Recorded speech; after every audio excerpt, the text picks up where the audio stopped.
It was the sort of path he'd always avoided. The path of responsibility, of seriousness. Had he grown up? He didn't feel grown up. He'd made this decision from his gut, like he always did. Somehow, he'd impulsively decided to stop being impulsive. Did that make any sense? Well, welcome back to Stories, The Path to Destinies, Chapter 2. Now we're after the Sky Ripper core, and... Oh, it must be this part of the Sky Ripper.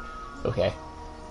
Now, yeah, we're after that. We left one friend to die, and we left the other, probably evil lady, to live on for now. Hopefully this leads to the good ending.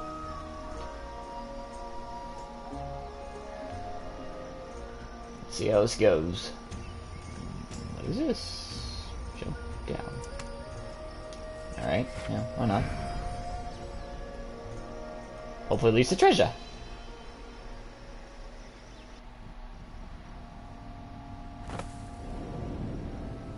Or not.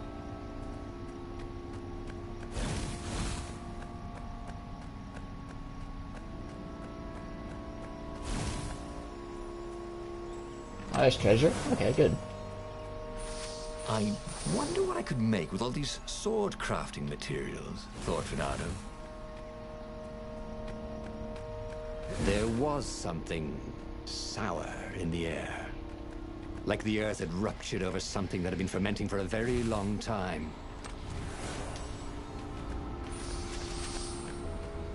Got a lot of ore.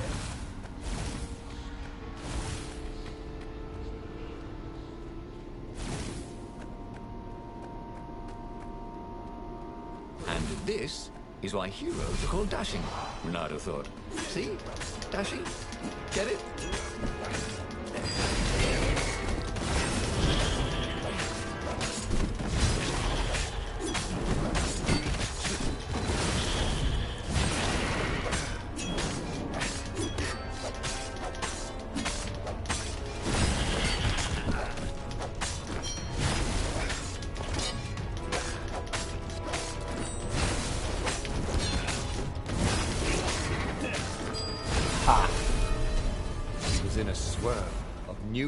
There were fewer and fewer trees. There were only these huge crystalline growths. Had those been here before? He no longer heard birds except for the feverish cawing of the ravens when they attacked. He couldn't smell the small animals of the forest. The mice and rabbits. Where had they gone? And he was getting hungry too. This was an unhealthy place to be.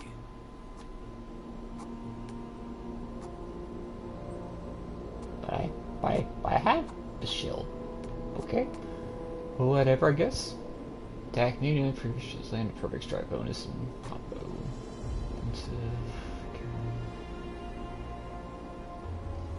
Did that already? He'd missed his old skills. He welcomed them back like it was at a reunion.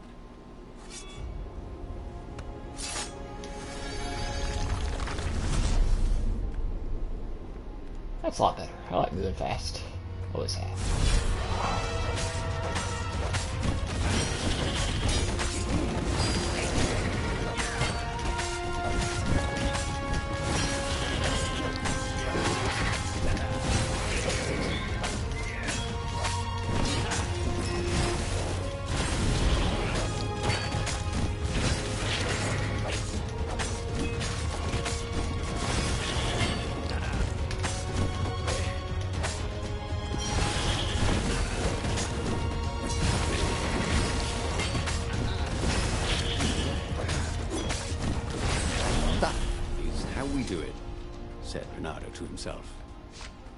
Well, you're right.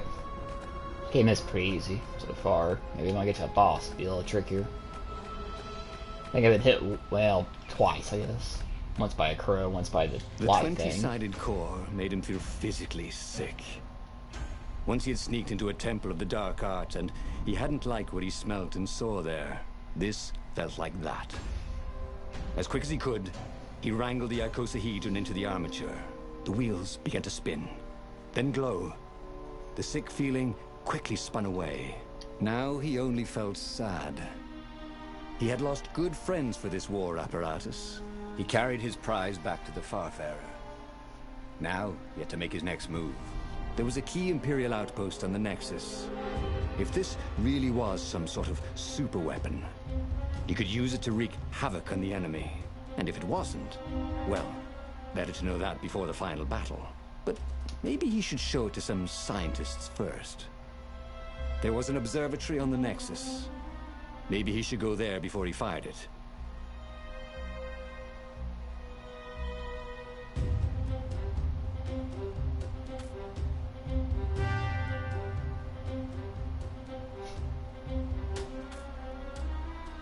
Let's go and seek help. Well, of course. If you've just assembled a weapon out of legend that can exile gods from the world, you'd want to have a scientist or two look at it. And even if they disagreed and he had time, he could ask Calaveras himself. Yes, the observatory would be his objective. Since that chapter is so short, we'll do the next one.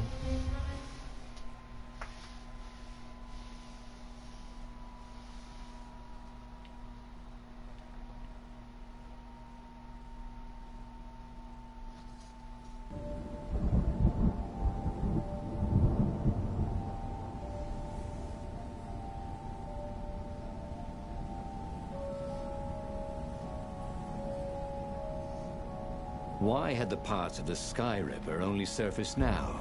Thousands of years after the Transcendent Emperor had dismantled it. The mad Emperor Isengrim had performed terrible, bloodthirsty rituals to invoke the lost gods. Was that why these ancient artifacts were rising out of the ground? How perfect, then, that the Sky Ripper would reappear to be his destruction.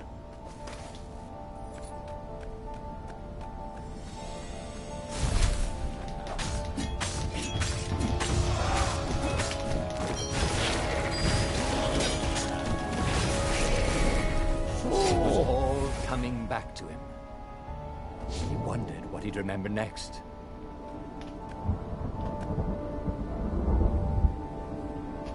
Excuse me.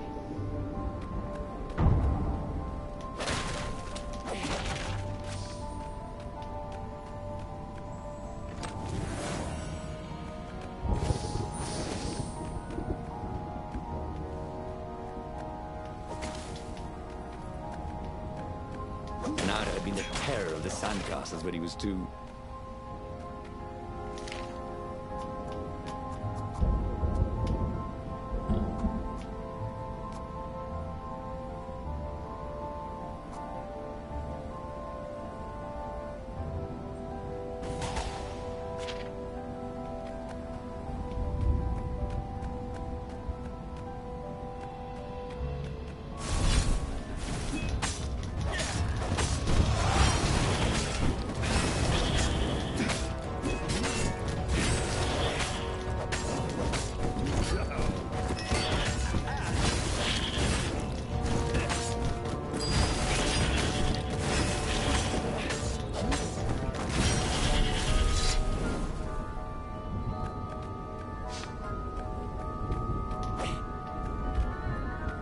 Legendary weapon was exactly what the rebellion needed.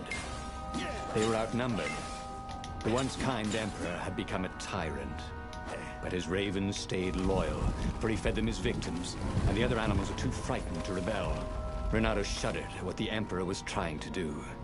To bring back the lost gods, the Black Harvest, the Black Sun? No. He would stop that toad, no matter what the risk.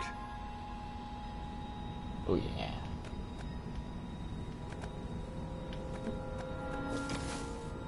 Who needed bridges anyway? Right.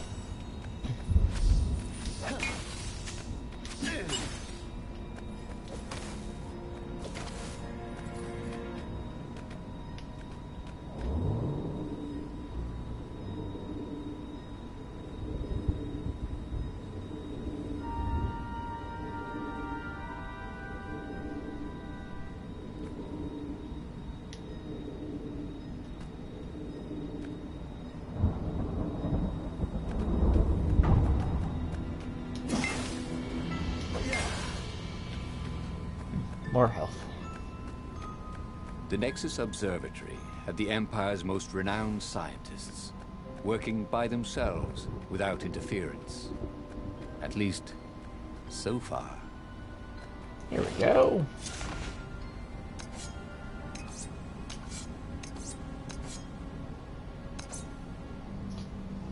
Yeah.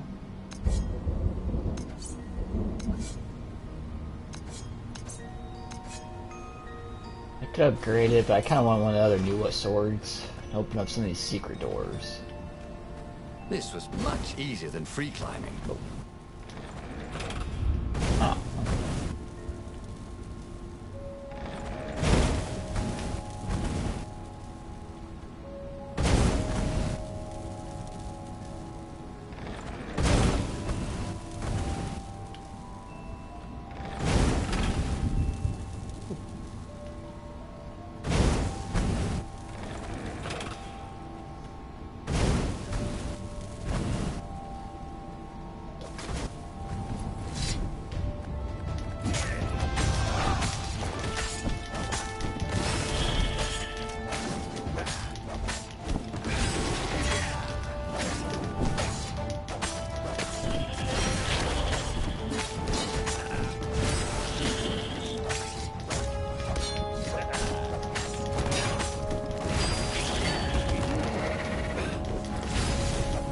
Oh.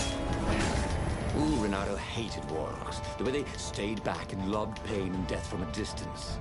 Cowards. Really dangerous, effective cowards.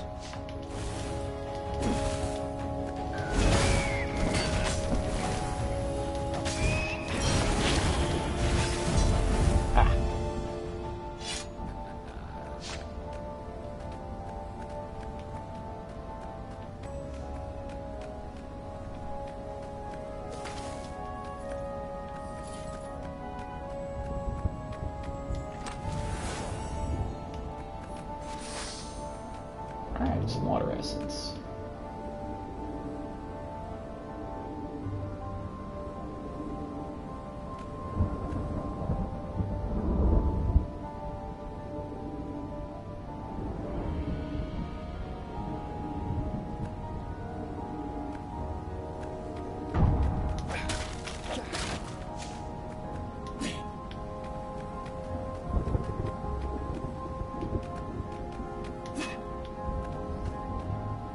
Renato was thrilled. The scientists seemed to think he'd put the Sky Ripper together right. But one toad was worried. Yeah, the Sky Ripper could carve a hole in existence itself. There are invisible strings that tie the universe together. If the Sky Ripper cut one, the hole would widen and widen until our whole existence fell into it. Another toad sighed. Irving still believes in string theory. At least go see Calaveras. Yeah, said the worried toad. He knows more than anyone else has forgotten about the Transcendent Emperor.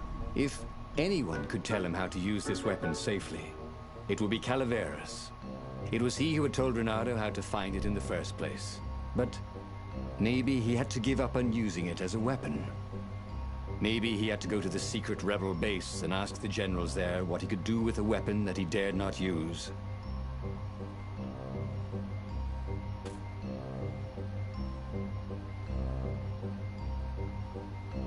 Yeah, I doubt generals would know. I'm going to Calaveras. Since these chapters have been really short, we're going to go to the next one. Renato was about to leave when he was stopped by one of the scientist toads. There is something else you should know. There are rumors the Ravens are searching for an ancient artifact on a nearby desert island. There are legends of something called the Iblis Stone, a gem of great and evil power. Where is this island? Asked Renato. Yeah, sort of that way? Said the toad, pointing vaguely west. The fleet was already there. There was nothing Renato could do about it. For the moment. Well, he should have known he'd have to consult Calaveras again. The scientists at the observatory were smart enough. But what did they know of the Transcendent Emperor? He hoped it wouldn't delay him too long. The rebels had scheduled the final battle soon. Every day they delayed risked the exposure of the secret base. And some soldiers were already drifting back to their homes and families. Calaveras would fix the Sky Ripper for him, and then he would win the final battle.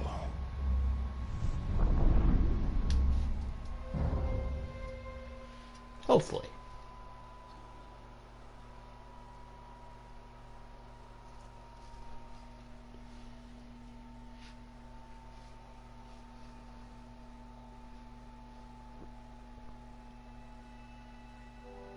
Maybe it was the cold, but after a few steps, Renado's optimism started to slump. What if Calaveras couldn't help? Did Renato dare use the Sky Ripper? Oh, he hated that he had chosen this path. It was so much simpler to rescue friends and attack enemies. Even if some of those friends were more trouble than his enemies, some of those enemies had been friends before and might be lovers after. No, okay, it wasn't all that much simpler, no. Physics made his brain hurt. That, at least, he was sure of. He wished there were more pylons he could use the hook on. They really needed to construct additional pylons.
You know nothing, crazy. Jon Snow. What? No, I'm not Jon Snow.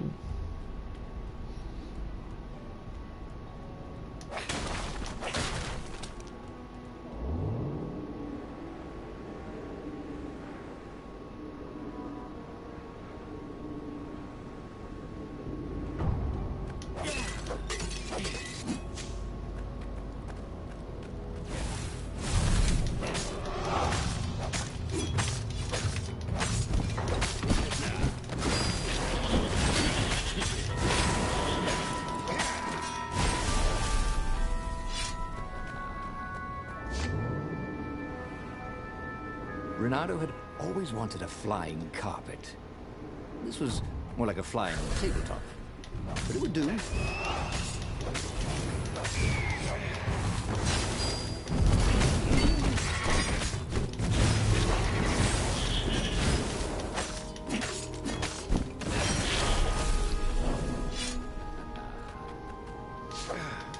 He tried to focus on the now. The ravens who seemed everywhere all the time. Where did they hatch from? Were there giant raven hatcheries somewhere, or did they have families? Ooh, he didn't want to think about raven mummies raising their darling raven chicks. Yeah, Calaveras would help. He would make Renato feel better about using the Sky Ripper. And then Renato wouldn't have to worry about ravens ever again.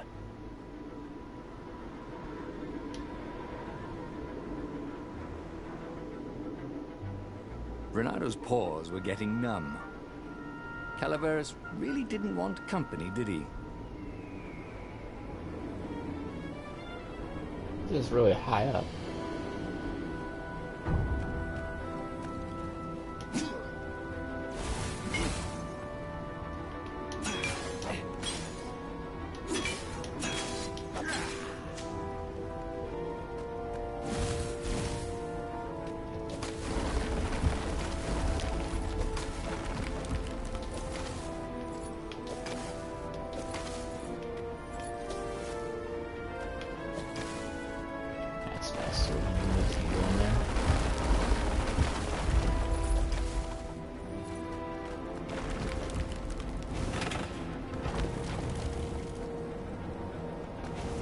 Renato hoped his mother wasn't watching.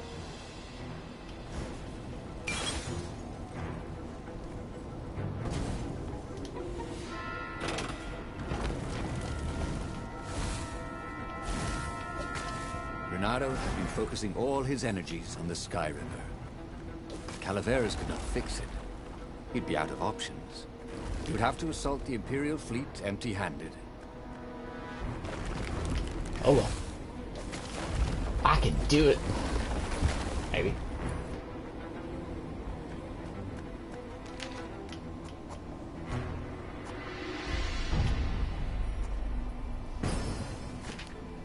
Why not? Well, they're pretty skilled. What's up? Calaveras had never let him down. Yeah, of course I can make it work better. Alright. When Renato explained about the strings, Calaveras grew thoughtful. Oh, strings, you say? Well, the Arcana do speak of the ties that bind the world. He drew many intricate symbols in the dirt. Yeah, so, according to my calculations, each time you fire, I'm afraid there's a 1 in 120 chance you'll destroy the universe. Well, shit. Pretty good odds. That's like rolling, what, 21 dice and they all come up 6. What are the odds of that? What? No! It's more like 2.716s in a row. Anyway, with those odds, it won't happen if I use it just once. Yeah, no, that's not right. Each time you use it... Okay, look, just don't use it ever. All right, I guess. As he sailed away from the mountains, Renato could see clouds darkening. Rain? No. Ships. Imperial ships, swarming thick as bees. This was it. The big battle. They could not afford to lose this one. What if it did not go well? What if he had to use the Sky Ripper? Could he gamble the universe? On the other hand, what were the odds of rolling 21 sixes in a row? Why low?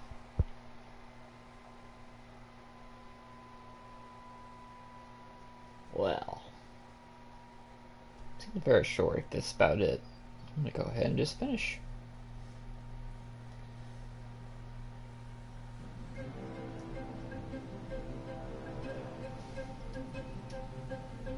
The battle was not going spectacularly well. What had the rebels been thinking? They'd been thinking he would bring the Sky Ripper, or the Iblis Stone, or that he'd sideline Zenobia somehow, or turn her. Couldn't he use the Sky Ripper just once? After all, if chances were 1 in 128, that meant he'd for sure be okay the first time. They'd get worse each time he used it, but the first time would be okay, right? He wasn't sure that it was right. So he didn't fire the Sky Ripper. He just brought it along, in case. What? Oh, should have fired. Okay, good. At least on the Emperor. That ought to be enough for a proper sword, he thought.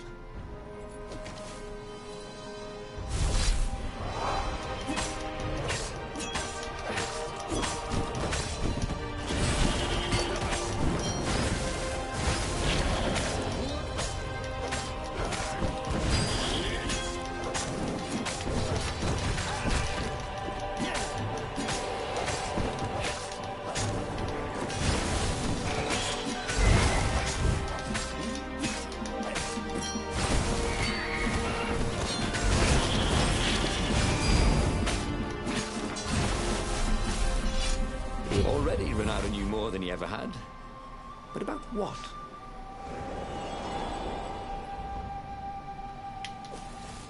Oh, whoa. Lag.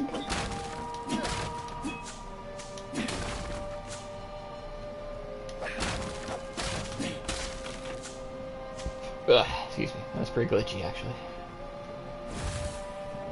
Let's go up. Renato wondered idly if people who had built these poles had really, really long tentacles. A fair point.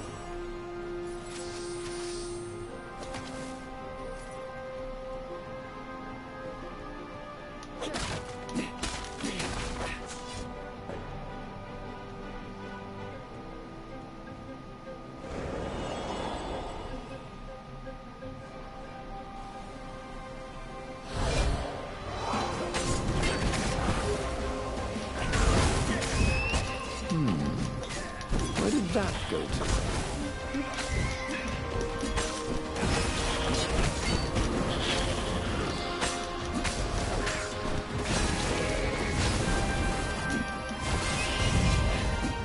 Eek, that's kind of ugly. I want to move.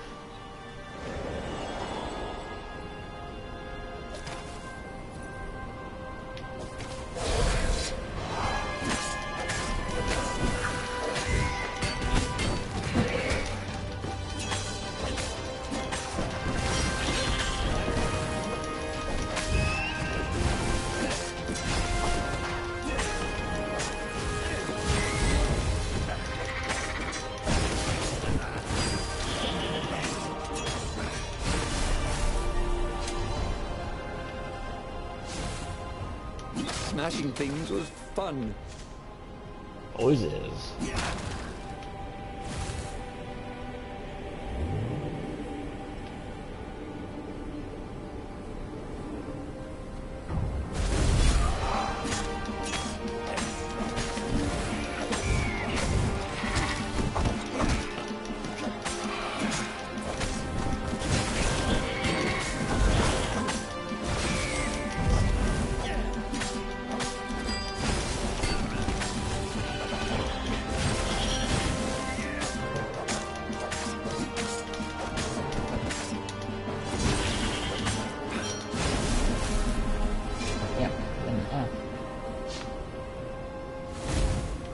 Someone had told him the odds didn't change just because you'd had a streak of good luck. His gut told him that was wrong, though. And he always listened to his gut. On the other hand, 128 chances to win. But one of them would destroy the universe. That seemed a bit serious. Maybe he could defeat the Emperor without firing the Sky Ripper. Maybe he could bluff, but with a real weapon. Like in cards, when you had 3 knaves, but you pretended you had a fizz-bin. That could work. Of course it could. We'll try that. Bernardo felt a little better. Just...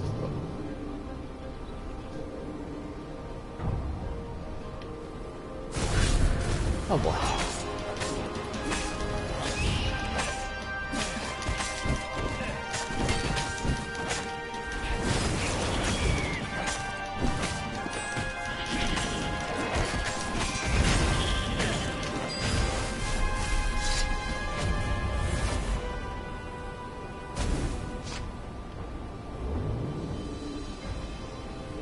There was a sign.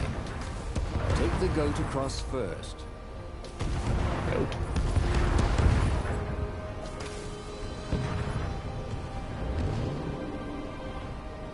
Don't think I have a goat.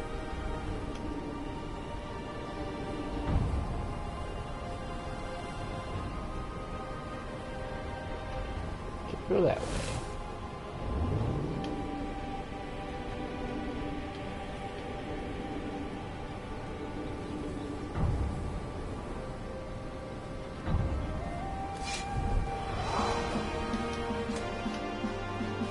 This?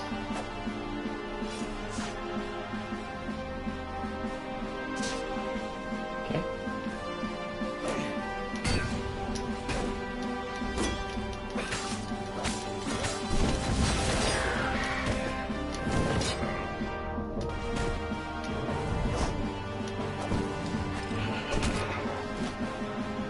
Confused.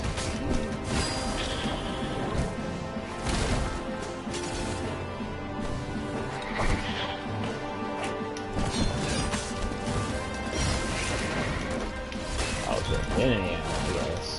Yeah. Pay more attention. Oh.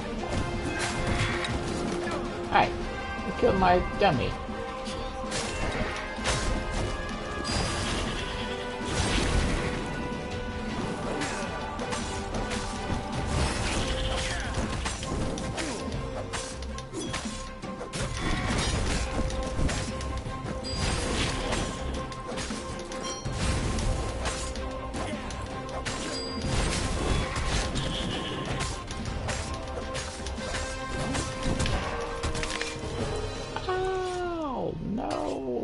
Reynolds!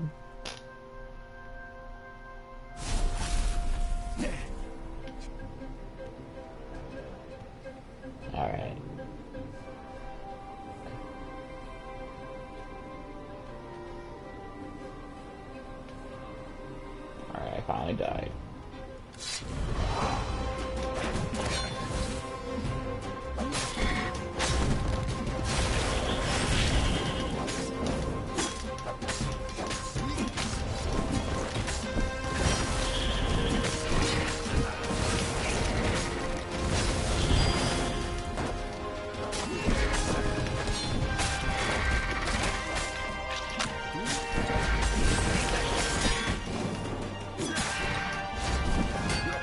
What?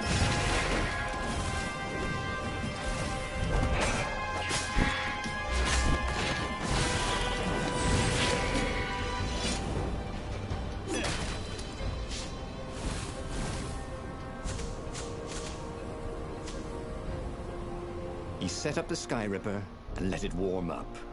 He would bluff if he had to. Zenobia came out, flanked by a very daunting platoon of ravens. You won't actually use that, she said in that annoying, I know everything because I'm a cat and you know nothing because you're just a fox voice she had. Or I know the odds. Good. Because there's a real chance you could destroy the universe. No, not the first time I use it. The odds are too low. What? No? Yeah, sure. The first time, the odds are practically nothing. They only go up if I use it a bunch more times. No, but that's not how odds work. Didn't you pay attention in class? Now surrender, or I'll use it. Just once, he said. Don't. He felt sure the odds were with him. He had to go with his gut. That's what heroes do. Fire, he said. Please? The Sky Ripper fired. With a tremendous whoosh, the Emperor's flagship went up in flames. It was awesome. Then he noticed there was a hole in the air. A blackness, like a tear in a parchment. Wind was blowing into it, widening it. It grew larger, and even larger. Crates fell upwards into it, and the world itself seemed bent, like the reflection on a curved mirror, as it poured into the ravenous hole. 1 in 128. What are the odds?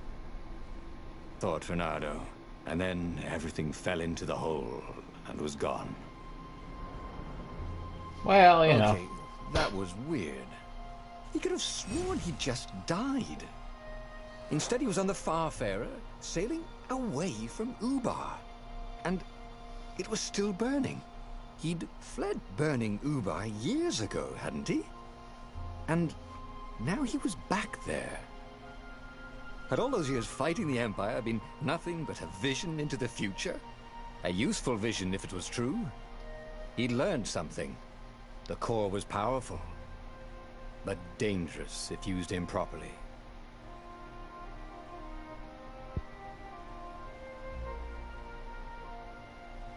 I am a hero who's willing to risk space-time in the universe and everything. Odds are in its favor. Apparently it wasn't, though. What's my reward? Desert. Okay. The Sky Rover's Guide to the Galaxy. Well, you know, hey, I tried. Alright. He'd made bad choices. But now, when the real battle came, he wouldn't make those choices. He wouldn't make the same mistake twice. The book's pages began to flip backwards, towards the beginning. And he realized that his adventure was just beginning. The clouds parted over the Isles of Boreas. It was time to choose. The rebellion was in trouble. Ravens were scouting for the secret rebel base. They needed a game changer. pieces of the Sky Ripper had surfaced. Renata knew that using it... Alright, well that's gonna have to do it for me. It's just restarting, but... Alright. That'd be the end of this playthrough. Maybe I'll come back and play some more. There are apparently 24 endings. Till then, I'll see you guys later.